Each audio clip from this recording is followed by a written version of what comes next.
les trajectoires de la révolution progressiste populaire, les actions posées au quotidien pour la souveraineté, la liberté et le développement du Burkina Faso.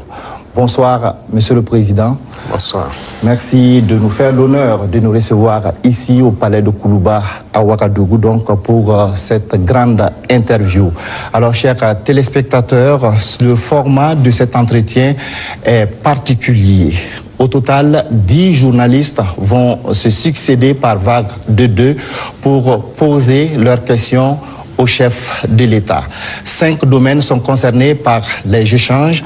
Il s'agit de la sécurité et de la défense, de politique et société, de la diplomatie et de l'AES, de l'économie et du développement, et enfin donc de la géopolitique régionale et internationale. Chaque pool donc de journalistes aura entre 15 et 20 minutes pour échanger avec le chef de l'État. Mon rôle ce soir est celui de modérateur chargé de la police des débats.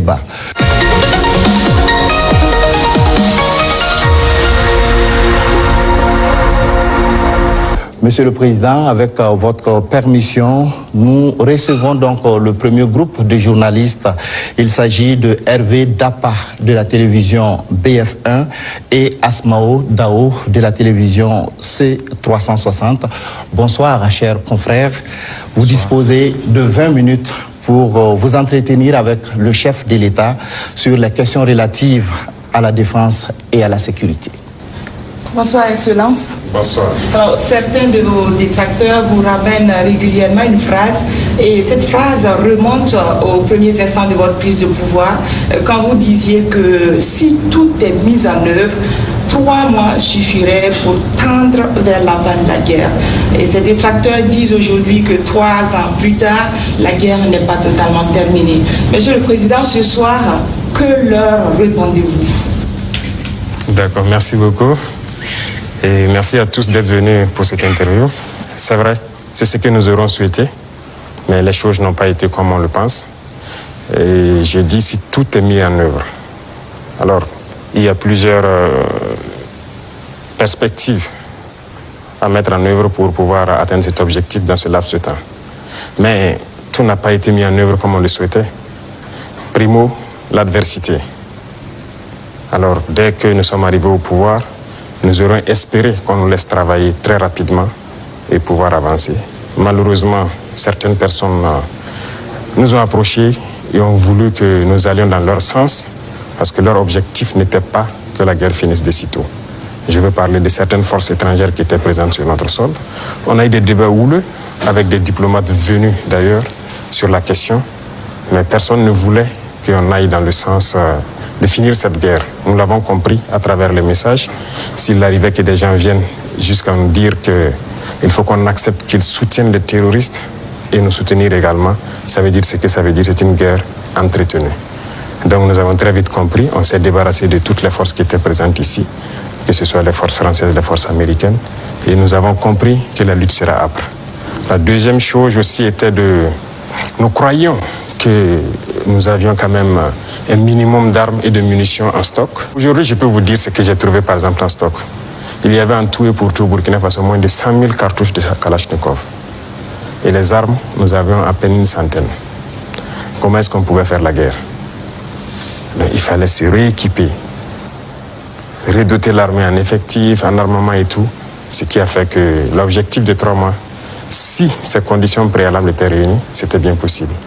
Mais il n'y avait rien. On n'était pas préparé à la guerre, tant sur le plan équipement que sur le plan effectif. Justement, Monsieur le Président, vous venez de le dire, quand vous prenez le pouvoir, si on veut caricaturer, il y avait plus d'hommes que de munitions dans l'armée burkinabé. Et aujourd'hui, où en est-on avec le programme d'armement de cette armée-là? Et puis, quels sont les signes qu'elle est en train progressivement de monter en puissance? Très bien, je l'ai dit, je ne peux pas dépeindre toute la situation qu'il y avait, c'était catastrophique. Et comme je l'ai dit, vous pourrez enquêter. Il y a peut-être même dans cette salle des militaires qui étaient sur le front, sans armes. Ça existait dans notre armée. Donc ce sont des situations, on croyait que c'était juste, je ne dirais pas de la mauvaise foi, mais une situation incompréhensible Pour nous, il y avait les armes et on refusait de les doter. Mais quand on a été face à la réalité, très vite, on s'est résolu à chercher d'abord à armer l'effectif qui était là. Et là, ça a été la croix et la bannière. Parce que beaucoup de puissances ont refusé de nous vendre les armes. Et donc, on s'est tourné vers ceux qui avaient envie de nous vendre les armes. Très vite, on s'est équipé. On a recruté les BDP. On a pu payer tout ce qu'on voulait. Le processus, nous avons fait un plan d'équipement pour une montée en puissance. Et comme vous le constatez depuis maintenant 2 ans, les équipements commencent à rentrer. C'est toujours pas fini. Et ça continue de venir. Peut-être que dans quelques jours, vous verrez encore de nouveaux équipements qui seront présentés, qui sont principalement des équipements d'appui. Parce que d'abord, l'infanterie, il fallait l'équiper pour que chaque homme puisse avoir une arme en dotation. Ça, c'était un gros défi. Nous y sommes. On continue de recruter, comme vous le constatez. Chaque année, c'est entre 10 000 et 15 000 hommes qu'on recrute. Ça, c'est un effort considérable. Parce que, quoi qu'on dise, l'adversité est là. Et le volume de terroristes augmente. Parce que les impérialistes recrutent beaucoup de mercenaires qui viennent au Burkina Faso pour combattre. Donc, il faut qu'on s'adapte à la situation.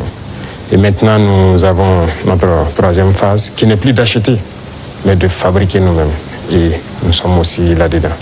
Donc, c'est ça la montée en puissance. Il faut bien s'équiper, mais aussi créer une industrie de défense. Ça, c'est très important. Dans quelques mois, bien quelques années, on aura ici, nos militaires vont utiliser des armes made in Burkina. Bien sûr. Nous avons la capacité intellectuelle. Il y a de la ressource. Il suffisait juste de chercher. Et voilà. Nous sommes là-dessus. Vous serez surpris sûrement. Alors, Monsieur le Président, cette guerre, est-ce que nous pouvons la gagner? Est-ce que nous allons la gagner? Nous ne pouvons que la gagner. Qu'est-ce qu'on ferait? Soyez sûrs, nous n'irons nulle part et nous allons gagner cette guerre. Je vous ai dit que la menace mue beaucoup, mais nous nous adaptons. Et la force de l'armée burkinabé, c'est que c'est l'une des armées les plus résilientes au monde. La pression que le Burkina Faso a, et je ne pense pas que sur cette terre actuellement, il y a un pays qui a cette pression. Mais nous tenons, nos hommes se battent et nous nous adaptons constamment à la menace. Et nous comprenons d'où vient la menace, comment ça se manifeste, c'est ça le plus important. Et actuellement, je peux vous rassurer que bientôt, nous parlerons d'un albinos noir qui va apparaître. Et vous verrez. Ne me demandez pas de quoi il s'agit, je pense que vous comprendrez plus tard. La guerre va finir et très vite. Justement, pour gagner cette guerre, vous venez de le dire, il faut des armes et il faut aussi des hommes, et surtout des hommes déterminés. La détermination, vous le savez, c'est le game changer majeur. C'est ça qui fait la différence dans toute guerre. En ce moment, au moment où on parle, quel est exactement le moral de nos troupes sur le terrain? Vous avez très bien touché le cœur du problème, la ressource humaine. Les hommes déterminés. Il ne s'agit pas juste de payer de l'équipement, il faut des hommes déterminés. Et si vous remarquez, nous sommes en train de construire une armée de qualité. Et il n'est pas rare que souvent, lorsque nous jugeons qu'un chef d'élément ou bien une unité a failli à sa mission, qu'on les radie et qu'on les poursuive. C'est arrivé plusieurs fois et ça continuera comme ça. Si vous êtes engagé pour être militaire, vous devez accomplir la mission parce que la mission est sacrée pour nous. Et l'autre chose, c'est que malgré la pression, malgré les défis, les hommes continuent de se battre et ils sont très résilients. Si aujourd'hui vous attrapez un soldat burkinabé et le demandez, est-ce que vous voulez que d'autres personnes viennent se battre à votre place ou viennent vous aider, ils vous diront jamais, ils préfèrent mourir. C'est à ce niveau que vous jugez leur morale. Ils sont prêts, toujours prêts, malgré la situation. Peu importe la bataille qu'on perdra, on va toujours maintenir le terrain. C'est ça qui est très important dans le mental des soldats. Donc, le moral est au top. Les gens n'espéraient pas être à ce niveau d'équipement, ils y sont, donc ils se donnent à fond. Et moi, je ne peux que féliciter et remercier tous ceux qui se battent. C'est très important. Alors, Monsieur le Président, dans votre argumentaire, vous parlez d'une guerre qui prend différentes formes, qui mue. On se demande, on se pose toujours cette question 10 ans après, qui attaque le Burkina Faso? Ce n'est pas du terrorisme seulement. C'est une guerre pour s'accaparer de nos richesses et nous empêcher de nous développer. Je l'ai une fois développé lors d'un discours, je pense. Je disais que si nous, on arrive à exploiter convenablement notre sous-sol, à transformer ce que nous sommes en train d'exploiter ici, ce que nous produisons, il y aura un sous-emploi chez eux là-bas. C'est une bataille. Ils pillent nos richesses pour pouvoir survivre. Donc c'est une guerre d'indépendance. Il faut que nous menions cette guerre pour être totalement indépendants, décider de notre développement, de notre trajectoire. Donc c'est de ça qu'il s'agit actuellement. Monsieur le Président, vous venez de le dire, on parle de sécurité et de défense du Burkina Faso. Venons-en à votre sécurité personnelle. Vous venez de l'évoquer il y a un instant, la pression est énorme, elle est grande, le danger vient de partout. Monsieur le Président, rien qu'en 2025, il y a eu plusieurs tentatives de coup d'État qui ont été déjouées. Monsieur le Président, est-ce qu'il vous arrive parfois d'avoir peur? Merci, je pense que c'est la seule force que j'ai. J'ai pas peur. Parce que j'ai confiance en vous tous. Ça, c'est la première chose. Il faut avoir confiance au peuple. Parce que c'est le peuple qui nous a confié cette mission. Et j'ai confiance au peuple, qu'ils comprendront. Et voilà pourquoi on n'hésite pas aussi à être devant le peuple, pour leur expliquer la situation et leur dire ce qu'il y a. Et ça permet de garder une très bonne relation. Ça, c'est la première des choses. La deuxième chose, comme je l'ai dit, il y a une mentalité qu'il fallait développer au sein même de nos forces. Ça, c'est très important. Actuellement, cette mentalité-là, les gens comprennent pourquoi ils se battent. Vous prenez, il y a quelques années de cela, plusieurs officiers sur le terrain ne savent pas pourquoi ils se battent. Mais si nous savons pourquoi nous nous battons, qui nous avons en face et pourquoi il y a cette pression, les gens comprennent mieux. Et voilà pourquoi nous avons même créé tout de suite l'Institut, l'école supérieure militaire, pour que nous puissions former nous-mêmes nos militaires et les mettre ce que nous voulons dans la tête. Retenez une chose, si vous laissez vos forces être formées par d'autres puissances, ils les mettent dans leur tête ce qu'ils veulent. Ils les endoctrinent comme ils le veulent et c'est plus facile de les manipuler. Mais ici au Burkina actuellement, c'est ce qui fait mal d'ailleurs à beaucoup de puissances impérialistes. Ils n'arrivent pas à pénétrer notre armée. Tous ces bataillons qui ont été créés, tous ces hommes qui sont là, personne n'est venu d'ailleurs les former. Nous sommes bâtis sur notre expérience terrain et nous les avons formés. J'ai personnellement participé à des entraînements de certaines forces au tout début. Donc ça, c'est déjà une deuxième force. Et l'autre force est que si vous avez une mission, un objectif pour votre pays, vous ne devez pas avoir peur. Si vous avez peur, vous hésitez. Si vous hésitez, vous compromettez. Et une fois que la compromission est là, vous êtes foutu. Vous avez tout à l'heure énuméré un certain nombre d'éléments qui font que vous êtes rassuré. J'insiste parce qu'il y a l'histoire aussi. C'est l'histoire qui nous conduit. Ces forces impérialistes, elles sont réelles. En 1961, elles ont eu la peau de Patrice Lumumba en RDC. En 1972, elles ont eu la peau de Kwame Nkrumah d'une autre manière. Et puis en 1987, elles ont eu la peau de Thomas Sankara, toujours avec des ennemis internes et parfois avec la complicité de certains voisins. Vous savez ce qu'on dit, Monsieur le Président, le premier devoir d'un révolutionnaire, c'est de rester en vie pour continuer le combat. Monsieur le Président, est-ce que vous pouvez rassurer toutes ces personnes, tous ces hommes, ces femmes d'ici et d'ailleurs qui commencent à espérer que vous allez rester en vie? Ils manipulent toujours de l'intérieur, nous sommes très bien conscients. Et aussi un devoir pour nous, c'est de participer à notre propre sécurité. C'est pas aujourd'hui de dire que je suis chef d'État et voilà, je confie la sécurité juste à des gens. Non, tout le monde participe, moi-même je participe. Et c'est pourquoi je dis, ce n'est pas juste une affaire de ceux qui sont à côté de moi, c'est une affaire de tout le peuple. Et la sécurité, ce n'est pas une affaire d'hommes de tenue et tout ce que vous pouvez imaginer. C'est tout un ensemble. C'est aussi des comportements, des manières de vivre. Il faut éviter beaucoup de choses que peut-être des erreurs ont été commises dans le passé. Et nous avons lu beaucoup sur tous ceux dont l'impérialisme a eu la peau et nous avons appris beaucoup de leçons. Voilà pourquoi on dit on ne laissera pas les choses se répéter. On anticipera, quitte à ce que les gens interprètent comme ils veulent, on va anticiper. Mais parce que nous avons compris le message, l'espoir qu'il y a, on fera tout pour anticiper toujours les actions de l'impérialisme. Alors, Monsieur le Président, du regard de la journaliste que je suis, je me dis qu'il y a un encerclement des pays de l'AES. Quand je regarde un peu en Côte d'Ivoire, il y a un camp militaire à Odiéné, près du Mali et du Burkina. Le Sénégal installe des unités à la frontière avec le Mali, sans oublier également le Bénin qui fait frontière avec le Burkina Faso et le Niger. Est-ce que, Monsieur le Président, vous partagez ce point de vue? Est-ce que vous voyez les choses de cette manière? Je pense que quand vous décidez de faire la révolution, il faut vous apprêter à cette adversité. C'est logique qu'ils nous encerclent. C'est logique qu'ils essaient de nous faire tomber. C'est logique. C'est comme je dis, c'est une bataille. Ils se battent pour leurs intérêts. Et c'est à nous, si on a décidé de faire la révolution, de tout mettre en œuvre pour que cet encerclement soit vaincu. Vous voyez, l'Afrique, on a l'habitude de ne pas avoir d'abord une armée forte. Il n'y a pas d'État s'il n'y a pas d'armée forte. Mais bon, c'était le système. Comme je l'ai dit une fois aux couleurs, ils sont venus nous flatter. Non, il ne faut pas vous armer. Même dernièrement, je pense qu'il y a dans une interview un général américain qui l'a dit encore que nos pays n'ont pas besoin d'être militarisés. C'est leur conception.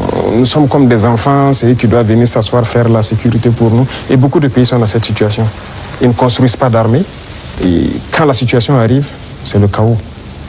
Nous sommes en train de construire une armée forte. Voilà pourquoi j'ai dit on se bat en burkinabé et on se forme en burkinabé. Ça, c'est très important.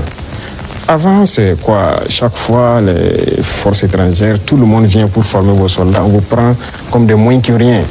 Aujourd'hui, beaucoup de forces étrangères cherchent à venir s'entraîner avec nous. Vous n'allez pas imaginer. Les plus grandes puissances cherchent à venir s'entraîner avec nos soldats. Mais ce n'est pas juste l'entraînement. Ils veulent apprendre comment on fait, comment on procède, qui nous entraîne. Mais personne aujourd'hui ne sait comment les birs sont formés, comment on les entraîne, comment on les équipe. Pourquoi nous on croit que c'est les autres qui doivent venir nous former? Ils n'ont pas créé quelque chose.